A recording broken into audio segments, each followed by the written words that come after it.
Introducción. El Museo Nacional de Arte tiene la función de conservar, exhibir, estudiar y difundir obras de arte producidas en México entre la segunda mitad del siglo XVI y la primera mitad del siglo XX, con lo cual ofrece una visión global y sintetizada de la historia del arte mexicano de este periodo, por sus colecciones y sus condiciones de exhibición, así como por la calidad de las exposiciones nacionales e internacionales. El Museo Nacional de Arte es un recinto que aporta al público experiencias novedosas para la comprensión y el goce del arte.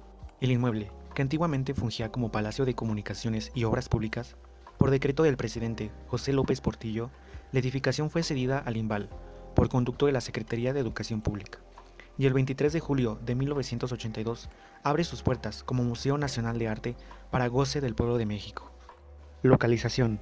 El Museo Nacional de Arte de México está situado en el corazón del centro histórico de la Ciudad de México, y es considerado una de las obras arquitectónicas del país más importantes del siglo XX.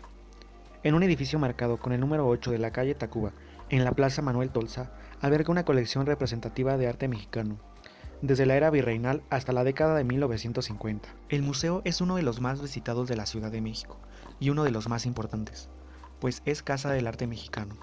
Además se encuentra en una ubicación privilegiada, frente al Palacio de Correos, el Palacio de Minería y cerca del Palacio de Bellas Artes. Historia. El Museo Nacional de Arte abrió sus salas en 1982, pero antes de convertirse en museo, fue una sede de otras instituciones. Todo se remonta al siglo XVII. En el sitio donde se encuentra había un noviciado de la Compañía de Jesús hasta 1767, cuando expulsaron a los jesuitas. Entonces, el lugar quedó desocupado, y las autoridades pensaron que sería buena idea utilizarlo con otros fines, así que lo convirtieron en el Hospital de San Andrés. Ahí, además de atender a enfermos, se realizaban embalsamientos. De hecho, en la historia del Munal se cuenta cuando Benito Juárez vio por única ocasión a Maximiliano. De hospital a museo. Llegaron los festejos por el primer centenario de la independencia, así que Porfirio Díaz tenía varios planes para celebrarlo en grande. Entre ellos estaba remodelar el edificio de Tacuba 8. El proyecto fue encomendando a Silvio Contri, un arquitecto italiano que vivió en Francia, por lo que traía tendencias europeas. La finalidad era rediseñar el edificio para convertirlo en el Palacio de Comunicaciones y Obras Públicas. La remodelación comenzó en 1904 y terminó en 1911. Consistió en añadir elementos del Renacimiento italiano y el neoclasismo francés.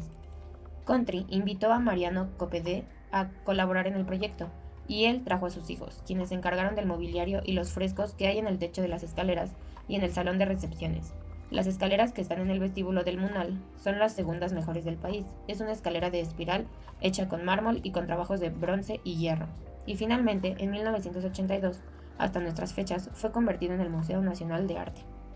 ¿Cómo se construyó? Materiales. El Museo Nacional de Arte, diseñado por el arquitecto Silvio Contri, cuenta con un estilo ecléctico, aunque predomina el neoclásico y renacentista. Fue construido entre 1904 y 1911, durante la presidencia de Porfirio Díaz, con la idea de que fuera uno de los edificios estandarte del progreso del país y como símbolo de la modernidad. En los niveles inferiores destaca el estilo renacentista. Los niveles superiores fueron decorados con columnas y elementos neoclásicos que armonizan con las líneas un tanto más austeras del vecino Palacio de Minería. Asimismo, el edificio fue remetido para dejar enfrente una plaza pública, la actual Plaza Tolsa, que permitiera el lucimiento de los importantes edificios que se encuentran a su alrededor. En el interior destaca la majestuosidad del vestíbulo de entrada, integrado por varias columnas con capitel corintio, así como las escalinatas, realizadas en hierro y que son rematadas en el techo con una hermosa pintura alegórica de la paz. La decoración, plafones, lámparas, muebles, diseño de la herrería, emplomados y labrado ornamental de la piedra se debe a la familia florentina Copedé, formada por Mariano, especialista en mobiliario, y sus hijos Carlo, pintor, Gino, arquitecto y diseñador, y Adolfo, dedicado a todo tipo de ornamentación. Lo útil. Un edificio que es dominantemente simbólico nos muestra lo útil con toda claridad en dos aspectos.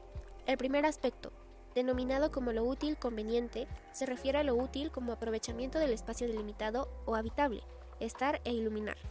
El segundo aspecto, denominado como útil mecánico, constructivo, se refiere a lo útil como adecuación de los espacios a funciones mecánicas de resistencia, cargar, contrarrestar, empujes o soportar vibraciones telúricas. En el Museo Nacional de Arte, las ventanas y ventanales de las fachadas y el vestíbulo permiten la iluminación con luz natural de los distintos espacios del museo. También cuenta con elementos de funciones mecánicas de resistencia, de acuerdo con el diseño y especificaciones del arquitecto. La verdad es una concordancia entre el contenido del pensamiento y el objeto sobre el que se enfoca.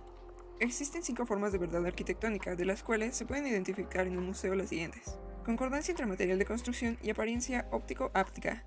Se refiere a los materiales empleados cuyas superficies aparentes a la vista corresponden a su propia naturaleza. Por ejemplo, en las fachadas del museo podemos observar con facilidad su revestimiento con cantera blanca. Concordancia entre forma y tiempo histórico. Esto significa que las formas deben de estar acorde a su momento y corriente históricas. Por ejemplo, en el museo, por su vocación y monumentalidad, refleja la fortaleza del régimen porfiriano que lo mandó construir. El edificio es de estilo historicista ecléctico, muy usual en esa época, resaltando la influencia del estilo renacentista en los niveles inferiores. En la teoría de arquitectura, Villagrán define el estilo como el modo peculiar que subraya las creaciones de un artista o de varios artistas. En el museo, por su vocación y monumentalidad, se refleja la fortaleza del régimen porfiriano, que lo mandó construir. El estilo renacentista se ve reflejado en los niveles inferiores de la edificación, y en los niveles superiores encontramos elementos de estilo neoclásico. La estética es un medio para el diseño y la construcción de objetos simbólicos y significativos para la sociedad, y es definida por el artista y el tiempo o época de su acontecimiento. Por ejemplo, en el plafón de Alegoría de la Paz, donde la paz se rige sobre el agricultor, mientras los hombres en guerra son arrojados al vacío, este plafón adquiere un gran significado en su contexto histórico, donde se celebra el progreso alcanzado por el país tras varios años de guerras civiles. La sociedad es la colectividad humana que se organiza para tender hacia un determinado fin.